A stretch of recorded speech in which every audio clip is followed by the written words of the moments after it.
Yeah, right. Let's start the class.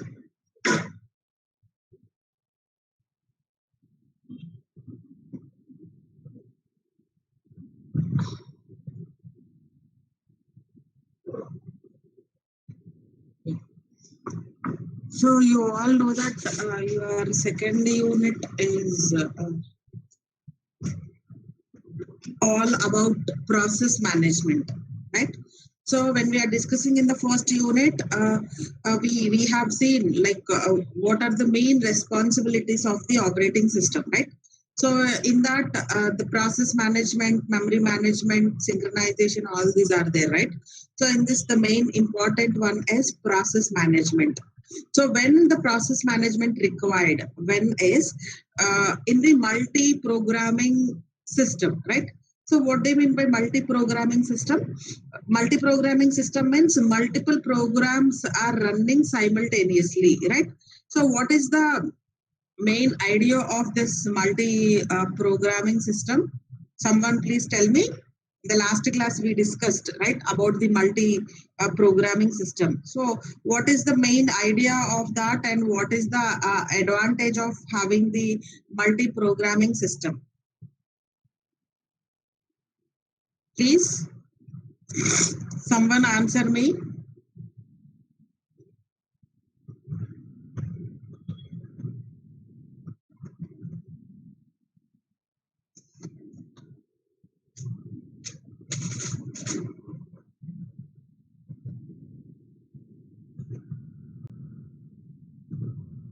Past of operations. Anything else?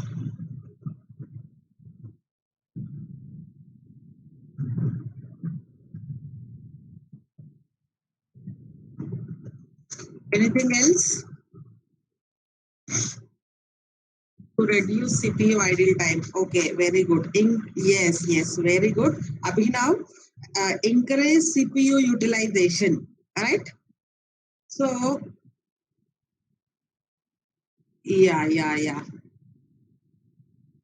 CPU utilization, and our main idea is not to keep the CPU idle. Right? How we are going to do is by making the CPU busy all the time. That means one or the other process always should be running in the CPU. That is by increasing the CPU utilization, right? So that is the main idea of multi-programming. So in the multi-programming, as I told you, multiple jobs are running simultaneously. Multiple programs are running simultaneously, right? We are supposed to, means here the operating system is supposed to organize the jobs. Here job is nothing but a process. When I am using the term job in this unit, take it as a process, right? So when multiple jobs are there, right, which are ready to give to the CPU, how operating system is handling them, right? That is all we are going to learn in this second unit, right? So let's start with the second unit, that is processes, right? Your second unit is completely about the processes, or you can call it as process management, right? So in this chapter, what we are going to learn is, so we are going to learn about the process concept, process scheduling, and the operations on processes, right? Yes. Okay. Process concept, process scheduling, operations on the process. So IPC, all these are there, but for now we will be completing this process concept for today. If time permits, we will start this process scheduling, right? So let's start with process concept, right? So Seema, I have some announcement to say, please upload your running notes, right, for the first unit. So whatever you have written as the running notes, take the screenshots or take a picture, scanner, you do it with that, right? But you are supposed to upload it in the drive, right? So at the end of the class, I will be sharing the drive link for you to upload the unit 1 running notes, right? Do remind me at the end of the class, I will share the Google Drive link, right? And one more thing, because we completed unit 1, so we will be having a unit 1 uh, test, that is unit test 1, which is common for all the sections. It will be mostly on Saturday, that is 1st May, right? You will be having unit 1 test, right? Which is common for all the sections. You all will be writing at the same time. That is on Saturday, mostly in the evening, 3 to 4, where all sections are free. We are planning to conduct like that, right? So this is the announcement. And one more thing is upload your running notes, right? And by the time you will get your unit 1 recording also, right? Need not to worry. You will be getting it by 29th, 30th, like that, right? Why? Because we are again recording the videos for your OS unit wise, right? So I am recording one unit, the other faculty, like OS is handled by so many faculty, 5 or 6. So each faculty will record one unit, right? So like that. So you will get unit 1 recording by next week end, right? By Friday or Thursday. So this is all about. Now move to this, right? So in this unit, we are going to start with process concept, right? So your main objective of this unit is to introduce the notion of a process, right? So what is a process? You all know that a process is nothing but a program in execution, right? Which forms the basic of all computations. So in that, we are going to perform the computational part, right? And also to describe various features of processes like scheduling, creation, termination, and communication, right? And to describe the communication in client server systems, right? So let's start with process concept, right? So you are following me, right? If you say yes, I will continue with the class. You all are with me? Yes? Okay, okay, very good. Yana. So, right, coming to this process concept. So this process concept includes 4 parts, ma. This process concept includes 4 parts. One is process. So we will see what is a process. So how a process looks when it is loaded into the main memory, and what are the different fields in the structure of the process, right? So we will see. Then process state, right? Process state means when your program is running, right? So it will be in any one of the state, like we have 5-state model and 6-state model. So in a process in its lifetime, right, will be in any one of the state. So we will see what are the different states of the process. Then we have process control block. I can say it is a data structure where it is loading all related information of a process, right? Like process ID, right? Who is the user of the process? Everything related to the process will be stored in the process control block. And fourth, about the threads. So what is a thread? It is a lightweight process, right? So if your program is small, it will be run as a single thread. But if your program is big, instead of executing a program as a single unit, we will divide that into threads. So why we are using this concept of threads is, I can say thread is a lightweight process, and the communication between the threads is very fast when you compare to the communication between the processes, right? So that is the reason So we are using the threads concept, right?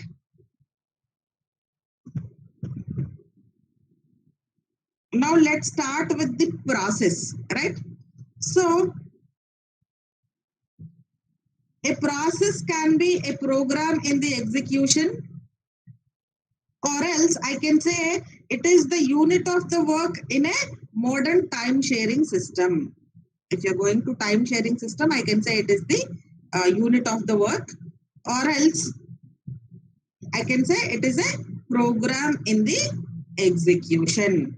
So if you take the program, if you take the process, thus the process execution must be progress in sequential fashion. That means it will execute the instructions one after the other in the sequential manner, right? So here you remember what I told you, like when I am using the term job, it is nothing but the process, right? Now, when you see a process, when we are executing a program, a process needs certain resources, right? What resources it require? It requires CPU time, or it requires some IO operations, memory files, right, to complete the job. Yes or no? Whenever we are executing a program, for the execution, it requires CPU time as well, memory, IO devices, like that, right? So all these resources can be given at the beginning of the program or when required. It is possible in two ways, right? The resources can be given at the beginning of the program or else when required, right? So if you see the process, it includes the following things, ma. That means this is the structure of the process in the memory. It is the structure of the process. That means when you are loading the program in the main memory, right, what are the different parameters or data structures, right, which are used to store the information about your program, right? So let's see one by one. If you take the text session, this text contains the program code, your actual program code, right? And it also holds the current activity of the program, right, as represented by the value of the program counter. So we will see what is program counter in the next slides, ma, right? So it also holds the current activity of the program, right, which will be represented in the program counter. Clear? No? Text session will contains the program code and also the indicates the current activity. Next, you have stack. What this stack contains? It contains the temporary data such as parameters, return value, and local variables. The stack is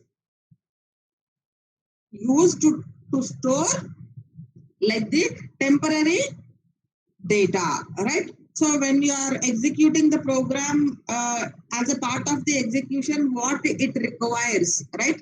What it requires, the temporary data, everything will be stored in the stack, right?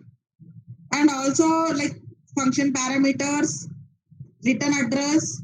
So when you are executing a function in your program, it is returning something, right? So what is that return address, and also stores the local variables. Coming to this data section, so this data section contains global variables now. So when you are declaring the variables as global, right, then those will be stored in this data part. Coming to this heap will contain dynamically allocatable memory, right? So that means when your program is being executed, right, when your program is being executed, right, in its runtime, if it requires some memory to hold the temporary data, right, it requires some memory to hold some temporary results, right? For that, the heap is used. So I can say heap is memory that is dynamically allocated during process runtime. Process runtime. It is clear for you all about this, no? Process structure of a process in memory. And in the last class, I already discussed about the differences between a process and a program. Yes or no? So those points I am not taking here. You all know that program is passive, right? It is storing in the disk, right? You can call program as the executable file. When it is coming to process, it is an active entity, right? With an active entity. And as I told you, program counter. That program counter will be holding the address of the next instruction, right? So like that, your program will get executed, right? So when your program becomes process, when it loaded into the main memory, when the executable file loaded into the main memory, then it is called process, right? So for loading the program into the memory, you have two techniques. One is simply double clicking the executable file, right? Or else by giving a command to execute the program, right? So this is about that. Now move to process state. Process state. So as I told you, as a process executes, it changes state, right? So the states like new, running, waiting, ready, terminated, right? So what is new means? The process is being created. So when you are creating a new process, that is in the new state. When you are executing your process, that is in the running state. That means instructions are being executed, right? The third one is waiting. That means the process is waiting for some event to occur. That means when the process requires some IO to complete its job, then it will be moved to waiting state. Then ready. Ready means the process is waiting to be assigned to processor. That means you started executing the program, but it was not yet given to the CPU. So it is ready to execute, waiting for the CPU. Terminated means the process finished its execution. So if you can see this in the diagram, so initially your process will be new, and when you are double clicking on the process or when you want to execute it, that will be first moved to the ready queue, right?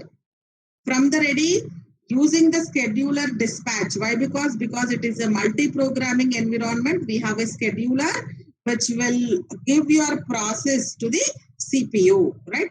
So it will be moved to the running. And when your program is running and some other process interrupted the OS, then your process will be moved to the ready state. And then what CPU will do? It will complete the job which was requested by as the interrupt, right? Then it is possible. And when your program is running, it may require some IO. Then it will be moved to the waiting state. There it is waiting for some IO event to occur. So once the IO is completed, again it will be moved to the ready queue. Why? Because here the CPU will be busy all the time running some or the other process, no? So when one current process requires IO and it moved to the waiting, immediately some other job will be given to the CPU. So that is the reason after the IO completion, your job will be moved to the ready state. So from the ready state, again, it will be given to the CPU. So once you are done with the execution, it will exit, right? It will exit, and we can call it as it is terminated, right? Clear now about the process states?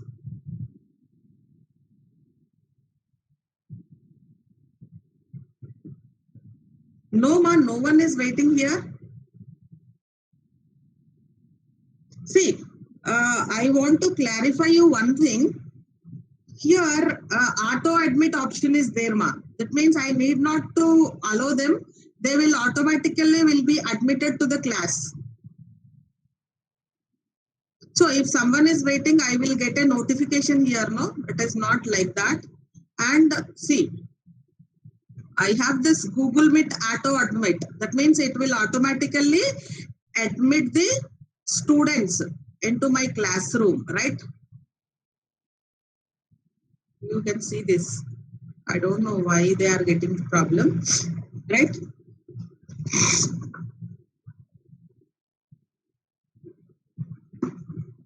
Yeah, I will go slow, man. I'm going fast. So it is clear for you all about the process models state, 5-state model. Clear. Okay, fine. So let us go with the next topic. That is process control block.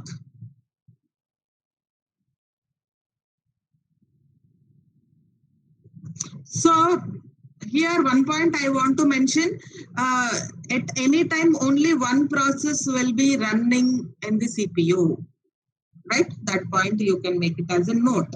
Only one process can be running on any processor at any instant of the time.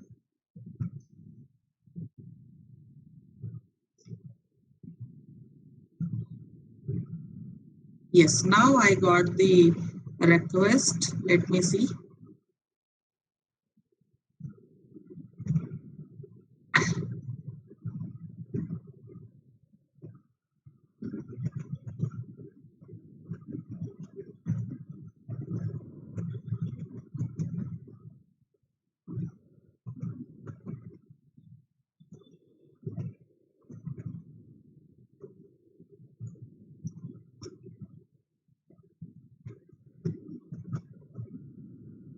I am unable to admit them. I am not getting the option. I don't know.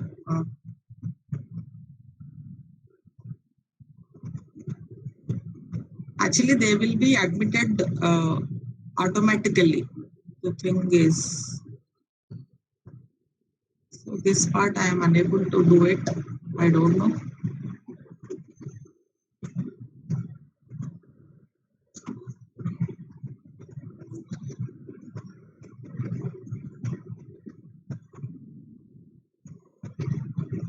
Can you ask them to rejoin again?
See, this is the problem of joining late to the class. It not only disturbs you, but also my system got hanged, right?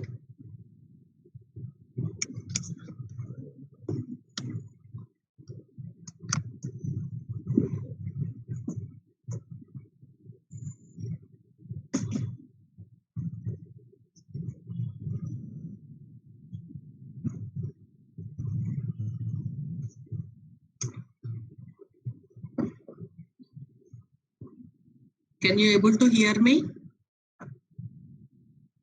Sima, because that is an extension, no?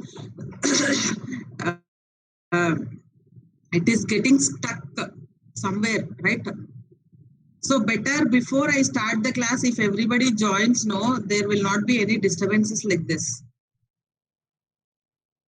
Otherwise, what I'll do, after 15 minutes, I will log the call so that no one will be allowed to the class. I'm informing you all. I'll give you only 15 minutes margin time. Within that, you are supposed to join the class. After that, you will not be allowed to join. I will log the classroom. Right? Now, let's move to the next topic. We are wasting the time unnecessarily, right? Next, move to this process control block. So, each process is represented in the operating system by a process control block. Your operating system will maintain the data about each process in the form of process control block. So this process control block is also called as task control block. It can also called as task control block, right? So I can say PCB serves as the repository for any information that may vary from process to process. That means PCB is unique for each and every process, right? So no two processes will have the same data PCB, right? It varies from process to process. So that is the reason for each and every process, a separate PCB is maintained, right? So this PCB is maintained by the operating system for each and every process, right? So if you see the PCB contents, what information the PCB is storing about a process is process state, program counter, CPU registers, scheduling information, memory management, accounting, and IO status. Right? Now, let's see one by one. Process state. So process state is nothing but it stores the state of the process like new, ready, running, waiting, terminated. Any one of this can be the process state. Now program counter, I already told you program counter holds the address of the next instruction, right? Address of the next instruction to be executed, right? Next, CPU registers. So it holds all the registers that are used by the process while it is being executed. Like it may use some accumulator registers, right? It may use some temporary registers, process registers, right? Index registers, stack pointers, general purpose registers, right? All these registers information will be stored. Now, coming to this CPU scheduling information. So the information includes a process priority and pointers to the scheduling queues and any other scheduling parameters. So what is this information? Means process priority is, we have a scheduling algorithm called priority scheduling. There, based on the priority, the processes will be given to the CPU. So if that is the case, so this will hold the information about the priorities of the processes, and also it holds the pointers to the schedulers. So we will see about the schedulers in the next slides, right? So what is the scheduler and what are the different types of schedulers we have, everything we will be seeing, right? So just here remember, it holds the pointer to the schedulers. So any other parameters of the schedulers will also be stored in this CPU scheduling information. Next, memory management information. It includes the base and limit registers values, that is a base address and offset address, right? And the limit register. So what is the limit on the memory of that program, right? Everything will be stored. And also it stores the information about the page table and segment table, right? Based on the memory system is using. So if the memory is using the paging concept, it holds the information about the page table. So everything about this memory we will be learning in the 4th unit in detail, not to worry, right? As of now, just remember the terms paging and segmentation. So paging means your entire memory is divided into the pages, right? So the pages are they will be mapped where that particular page is loaded in the main memory, right? So segmentation is also a kind of paging. The only difference is pages are of fixed size segmentation is of variable size, right?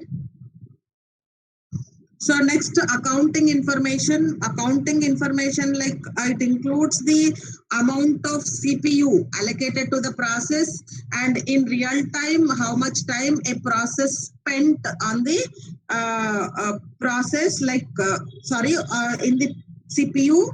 And also it stores the information about the process number, job number, account number, like that. So it will be holding all accounting information.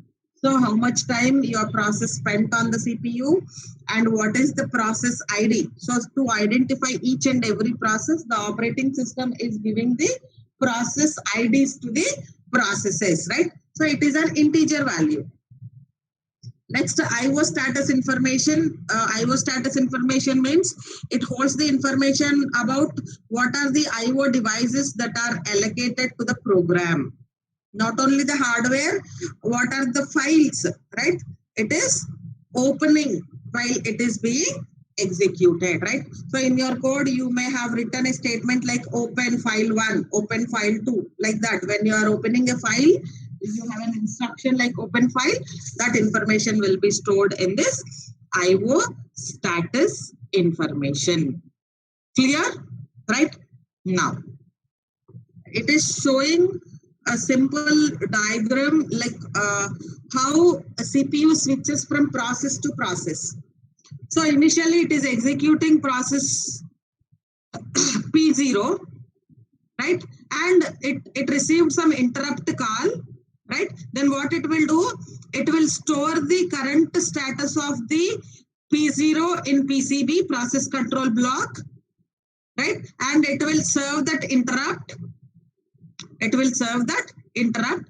And after the CPU is given to process P1, so that the process P1 is loaded by reloading the state of this process 1, and it got executed, right? Then again it got some interrupt call.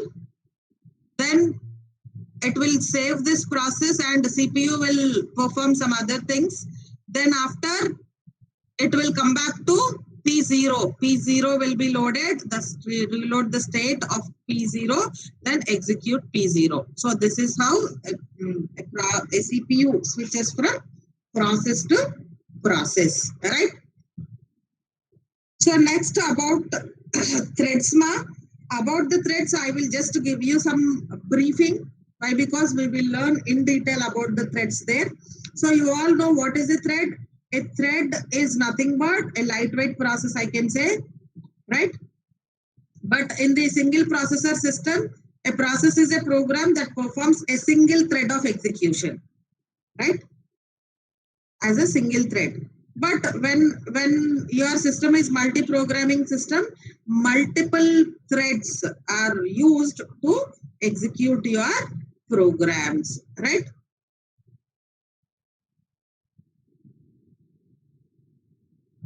So here multiple threads can be executed in parallel, right?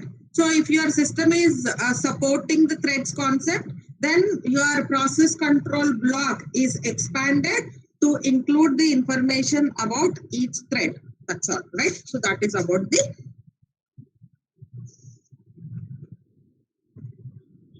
threads, right? Now, coming to this process scheduling. Coming to this process scheduling. So the main objective of the programming, multi-programming, is to run multiple jobs. We all know that. That is to maximize CPU utilization, right? So here the CPU is switched between the processes, right? But in the multi-programming, the communication between the processes is not possible. But when it is coming to the time-shared system, the jobs will be switched very fast. Here, the processes can be able to communicate with each other in the form of the message passing, right? So, to satisfy this multi-programming or time-shared concept, the process scheduler selects the available process for program execution on the CPU. So what this process scheduler will do is, it will select a job. It will select a job for the execution from the available jobs. So if there are some 5 jobs are ready to execute, then it will pick one job. So the scheduler job, what the scheduler will do is, the main uh, task of the scheduler is to pick a job for the execution, right? So if you take the process scheduling, which involves 3 things, your process scheduling involves 3 things. One is scheduling queues, schedulers, and context switch. It includes 3 things. One is scheduling queues, schedulers, and context switch. Coming to the scheduling queues. So here, different types of scheduling queues are implemented in the operating system, right? Like job queue, ready queue, and device queue, right? So job queue is nothing but it holds all the jobs, right, which are there in the secondary memory. You are getting me, right? It consisting of all the jobs in the system, all the processes, right? So as the process enters the system, they are put in the job queue. That means they are in the new state now. They are created, right? You are getting me, right? They are in the new state. A new process is created, which wants to get executed, right? So what is this ready queue? Ready queue is nothing but these are the processes residing in the main memory. Here you should understand between the job queue and the ready queue. Job queue holds all the processes, not the programs, all the processes in the job queue, which are residing in the secondary memory. The program is ready to be executed, but that was not loaded into the main memory yet. So that is nothing but they will be put in the job queue. What is ready queue? Ready queue holds all the processes that are there in the main memory, which are ready to execute. Which are ready to execute, right? So this ready queue generally stored as a linked list. If you take this ready queue, it is stored as the linked list. That means let's consider the first process is linked with the second process, linked with the third process, like that. And each process program counter will be holding the address of the next process instruction. Why? Because here the programs will be given to the CPU, right? Based on the address of this PCB, process control block, right? So that is the reason I am telling you ready queue is generally stored as a linked list, right? Ready queue header contains pointer to the first and final PCBs in the list, right? So this header, right? This header contains the pointer to first and final PCBs in the list. So each PCB includes a pointer field that points to the next PCB in the ready queue. That is what, right? It will have the pointer to the next PCB.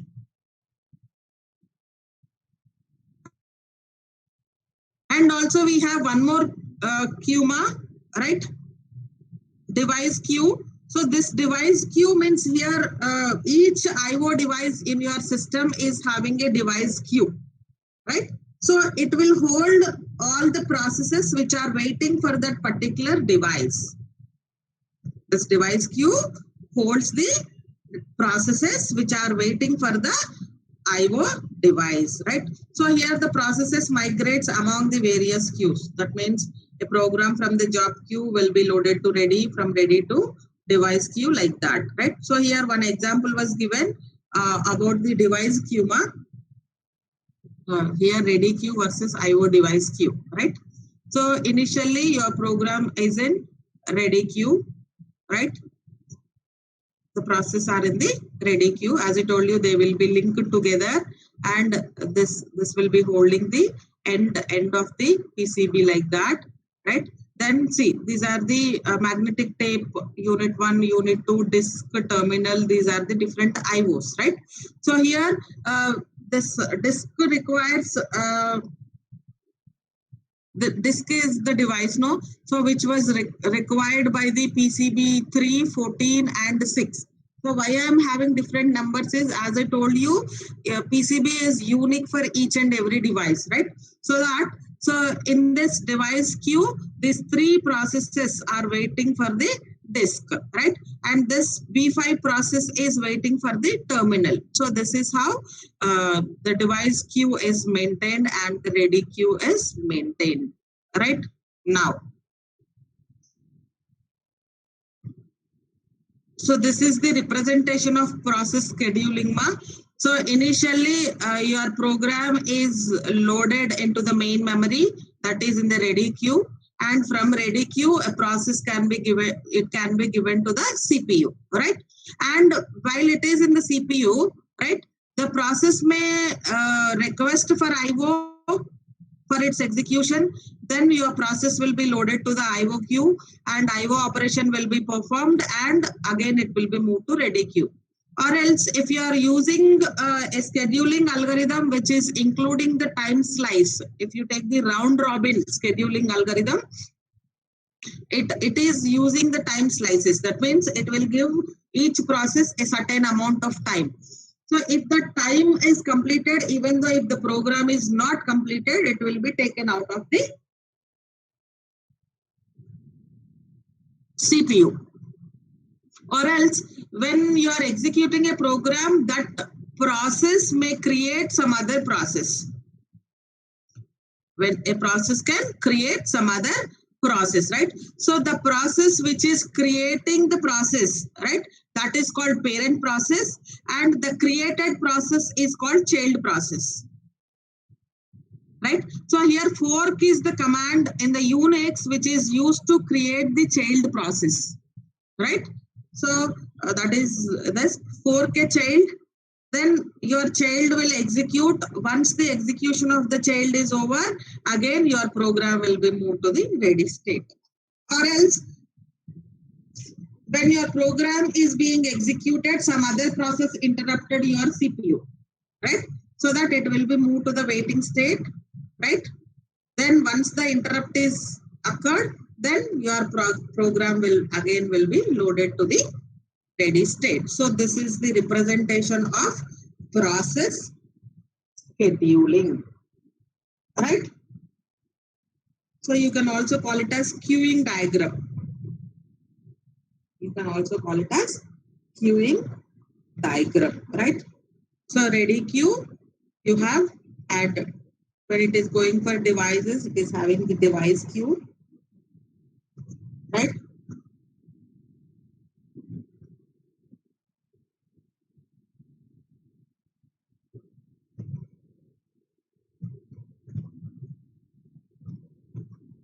Next, about the schedulers, right?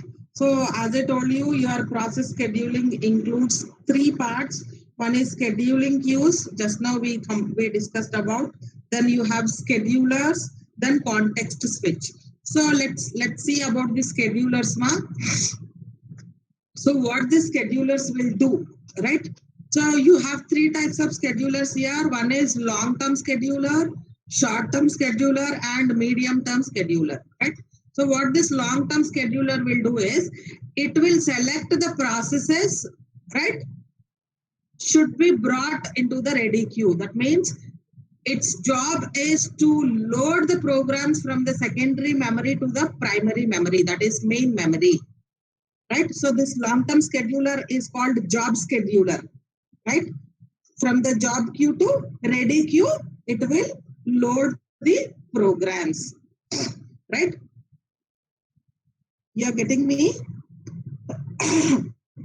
It contains all the, means what the scheduler will do is it will pick the jobs from the job queue and it will keep the jobs in the ready queue.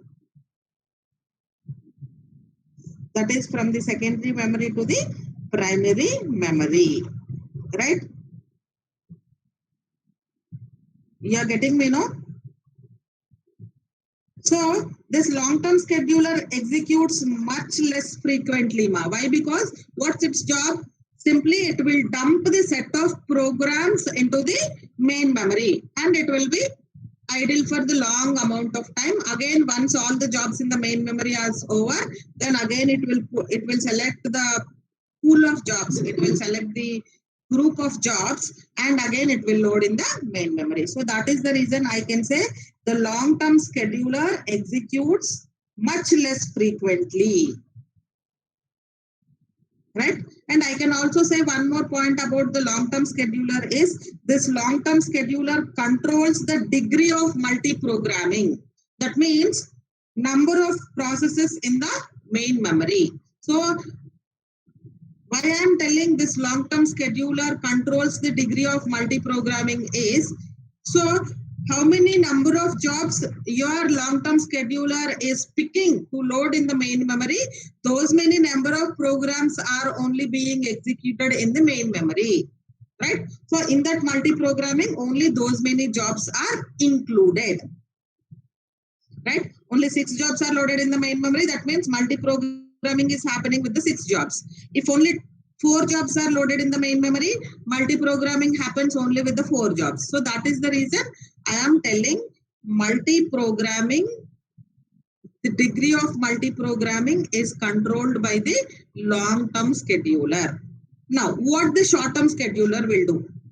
From the main memory, it will pick a job to give it to the CPU.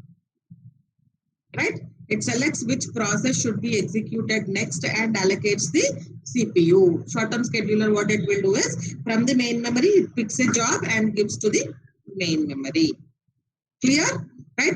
And it executes more frequently, ma. Why? Because it is CPU, a process will be residing in the CPU for very, very less time. So once the job is completed, again, it has to give the next job to the CPU. So that is the reason the short-term scheduler, it will be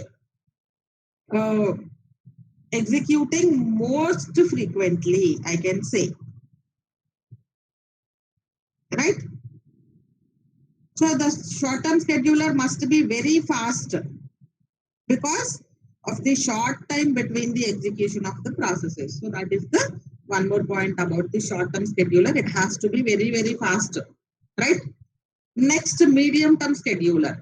So this is the medium-term scheduler, ma.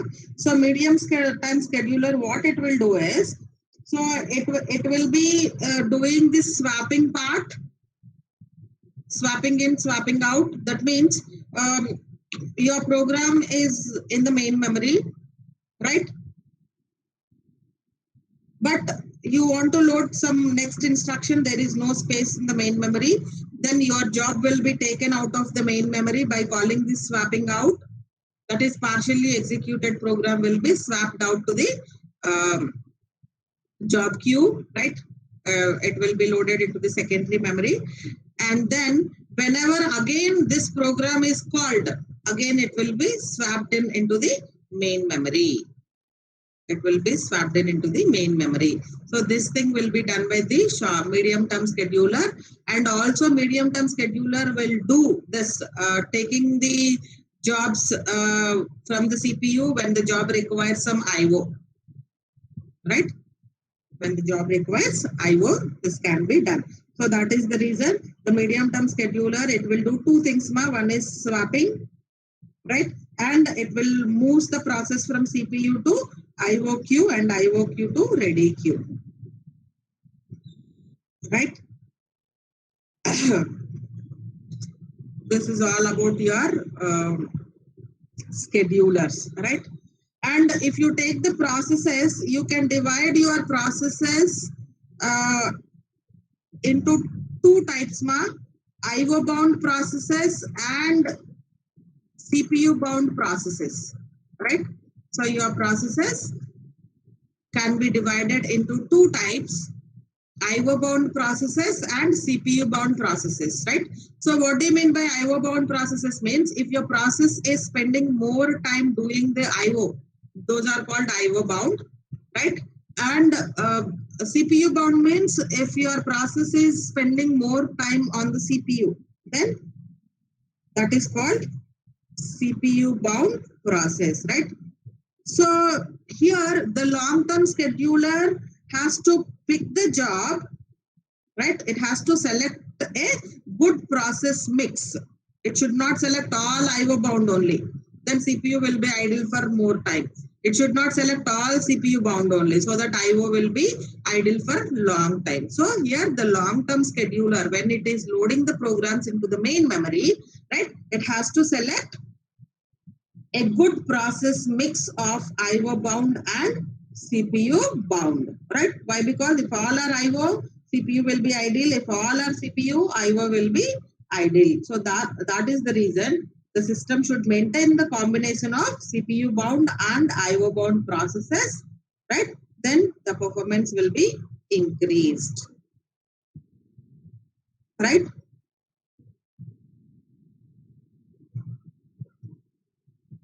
So if you take your Unix and Windows operating system, there is no long-term schedulers, right? It will put each and every new process into the main memory. Why? Because earlier days your main memory size is very small, but now you are getting enough main memory for your devices, right? So that all ready to execute jobs will be loaded into the main memory directly. There is no long-term schedulers. You have only short-term schedulers which will load your programs into the memory directly. Right? Clear about that? Yes? Clear?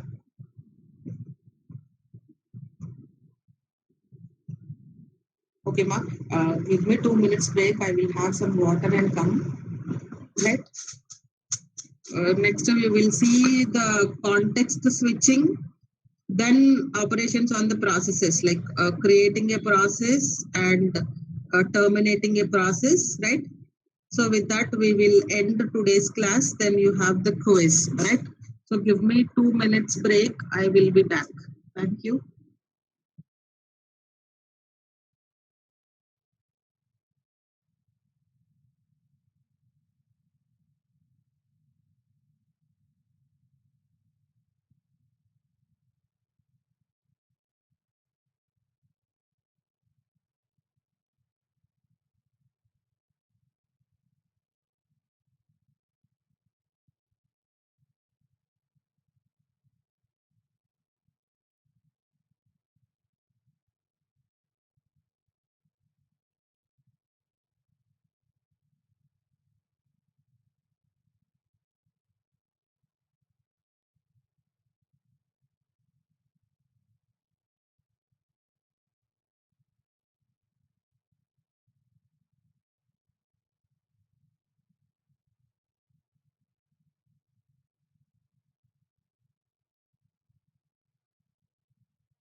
You are following my class now? The topics which we covered till now, they are clear, or do you have any doubts?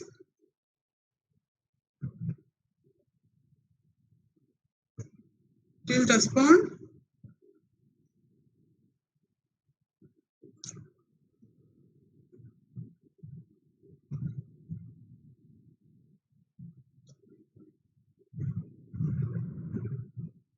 No doubts. Okay, ma'am. Yeah. Let's move to this context switch. So, Seema, as I told you, the jobs are switched, right? In the CPU, means the CPU will switch between the processes, right? So when it is switching, it must store the information about the processes, right? When it is taking a job out of the CPU, what is its current state? It has to be stored, and that state again will be loaded when you are loading your program into the CPU, right? So that is what, when CPU switches to another process, the system must save the state of the old process and load the saved state of the new process via the context switch. This context switch will be doing the task, right? So saving the state of old process and loading the saved state of the new process will be done by the context switching, right?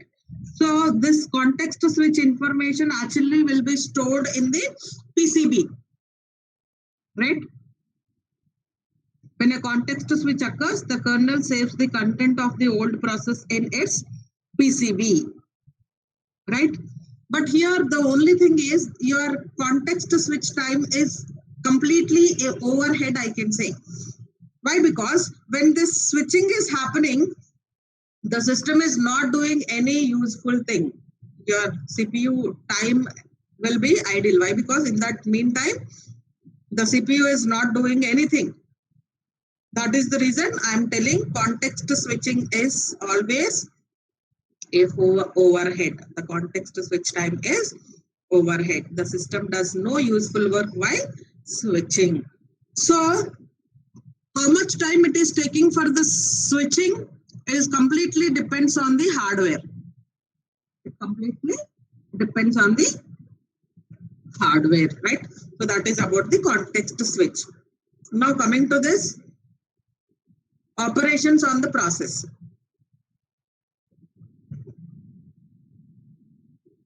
So normally operations on the process can be categorized as process creation and process termination. Process creation and process termination, right? So let's start with process creation.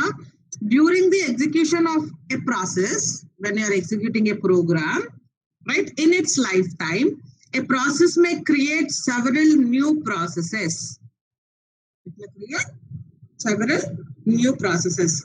And further, the child process also can create some other process which are forming a tree of processes. So if you see the first point, parent process create child process, which in turn create another process, which is forming a tree of processes. So this is the example for that. In the Linux operating system, if you can see, init is the parent process, which is the root, right? And which is having the process ID always 1. Remember, the parent process, which is called init. Init is the command which is used to create the parent process here. And the parent process is always having PID equal to 1. And then it is creating the child processes, right? Like login, right? Kthread, SSHD, right? Secure shell, I can call it as, right? And then this login created some other child process and it created some other, like that. It is forming a tree structure, I can say, right? So generally process identified and managed via a process ID, which I already told you, right? So when we are having the parent and children like this, right?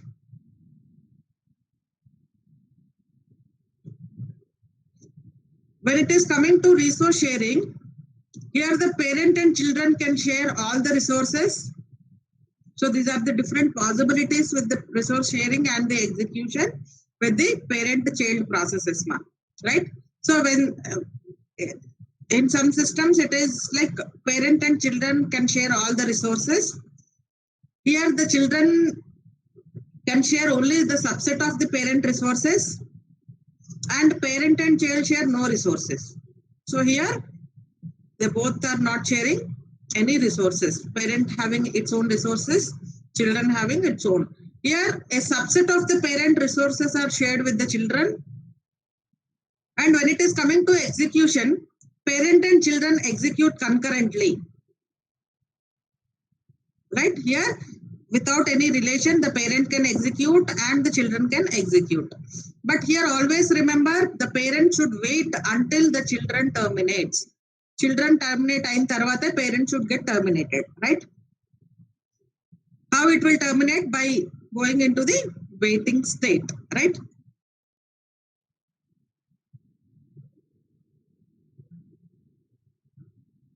So here process ID is nothing but an identifier, as I already told you, right? So if you see this diagram, the init process is always have the PID 1. It serves as the root, as I already told you, right? And once you boot the system, when you boot the system, this init creates like login, thread, and SSD. Then what is this K thread is responsible for? It is responsible for creating the additional processes that perform the task, right, on behalf of the kernel, right? Because you have the microkernel concept in the Unix, what this K thread will do is it will create the processes which will do the job on behalf of the kernel, right?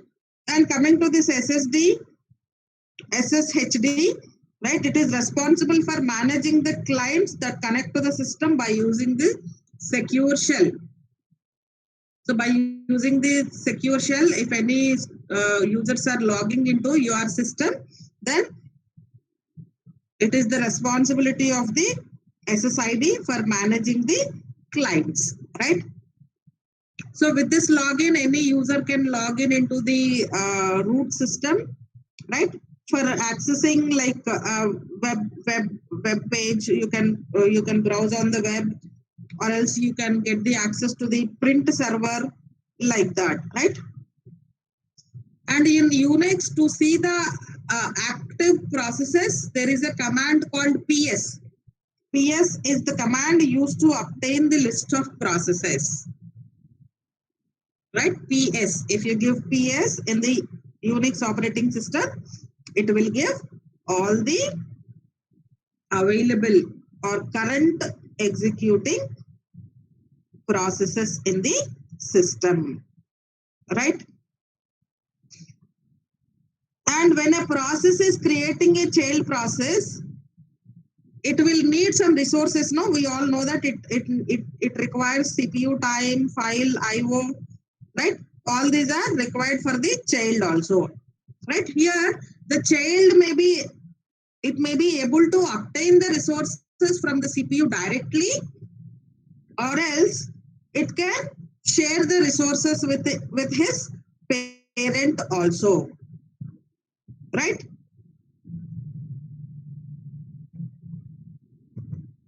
So if you restrict a child process to the parent resources, right, you can prevent from overloading the system by creating too many child processes.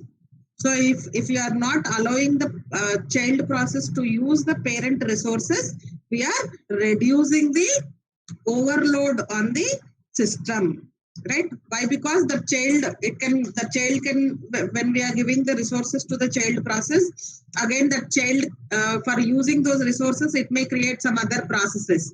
Like that, too many child processes will be created. It definitely puts the burden on the system, right? So when a process creates a new process, there exist two possibilities. As I told you, like it can, see, it is there in this. It can execute concurrently with the parent, or else it can wait. Means here the parent can wait until the children get terminated, right? And when it is coming to the address space, here there are two possibilities, ma. The child process is a duplicate of the parent process. That means it has the same program and same data as the parent, right? Or else the child process has a new program loaded into it. Coming to this address part, when you are creating a child process, it is duplicating the parent, right? That is a possibility. Or else the child is loaded with a new program. That is also one possibilities, right? So this I can say this is the address space possibilities, and this is like the possibilities of the program execution, and these are the possibilities of resource sharing, right?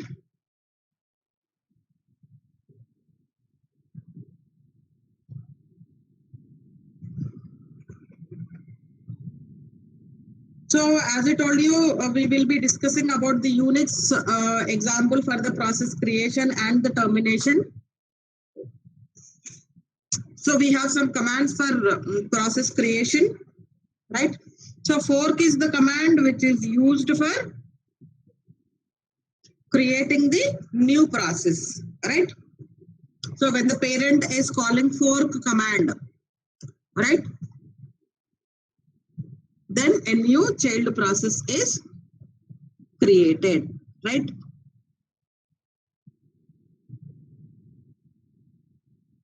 And coming to this execute, this is used after a fork to replace the process memory space with a new program.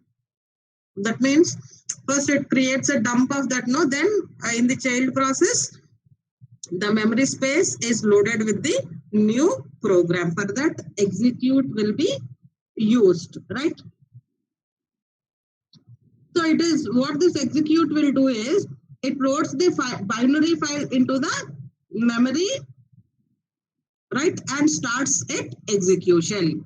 And you have another commands also here, wait. When it is waiting for something to happen, it uses the wait command. Then exit means once the completion, it uses the exit to exit out of the CPU. See, this what happens when a new process is created. Additionally, the parent process, right? So what this parent process is doing, it is calling a fork. That means it is creating a child, right? It is creating a child. So once the child is created, right, then the child will be executing. Once the execution of the child process is done, it will get exit, right? So when the child is being executed and the parent is have nothing to do, right? If the parent has nothing to do, then the parent will be in the waiting state. That means it is waiting for the children to complete their job. So once the children are completed their job, it will again the parent resumes and it will get terminated. You are clear now, right? So for the parent, as I told you, PID will be 1 and it creates a child, right? And in the meantime, if the parent is something to do, it will do. If it is not having anything to do, it will be moved to the waiting state. Then your child processes will be executing. Once the child is done with its execution part, it will be moved to exit. So once all the children are done with their job, your parent will be resumed and it is getting terminated, right? So for forking the separate processes, you have the code in C, you have the code in Linux, and you have the code in Solaris, like that, right? So I will send the complete notes, ma, which will give you this code for the reference purpose, right? How it is going to happen like this, right? So it is forking some other process, right? And the child, whatever there in this, the same thing was written there. You can go through it when I am sharing the PPT or the notes with you, right? Next, about the process termination. I'm sorry. I'm feeling so hungry and because so I'm eating bread, ma. If it is disturbing you, I'm sorry. Right. Coming to this process termination, right? So when the process executes its last instruction, and it will ask the operating system to delete it by simply calling the exit, right? And here, what is this wait is? Output data from children to parent will be given via wait. This is what. So if process is done with its execution, it will give its data to the parent with the wait, right? So process resources are delocated by the operating system. So process termination will be done like this, right? So here the parent may terminate the execution of the child process, that is called abort. So means without completing of the child process, right? The system can, the parent can abort the children processes. So aborting is nothing but what? If the parent is terminating the execution of the children process. So when this can be done? If the children has exceeded allocation resources, task assigned to child is no longer required, if the parent is exiting. So if the parent is exiting, it should terminate its all children. Then it has to do it, right? So what is this cascading termination is?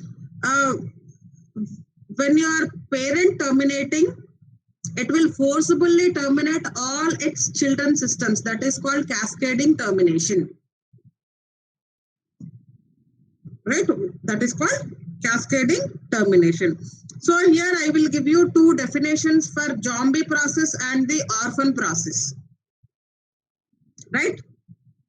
So here, if a parent process is terminated without invoking wait, without waiting for its children to complete, then those children will be called as orphan processes. You're getting me? If the parent called termination, it's got terminated without calling the wait. That means without waiting for their children to complete their job. Right? In that case, all the child processes are called orphan processes. There is no parent, parent got terminated there. And what is a zombie process is, right? A process that has terminated, right? But whose parent has not yet called wait is called a zombie process, right?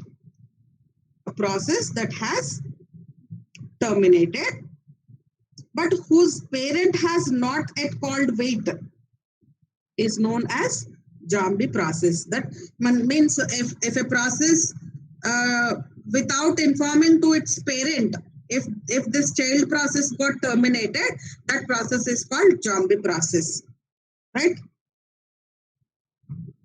So this is all about your process creation and termination. So this is all for today's class. So in the next class, we will start with CPU scheduling, right? So we have so many scheduling techniques, all those techniques we will be learning in the next class, right? So any doubts in today's class? Shall I start the quiz?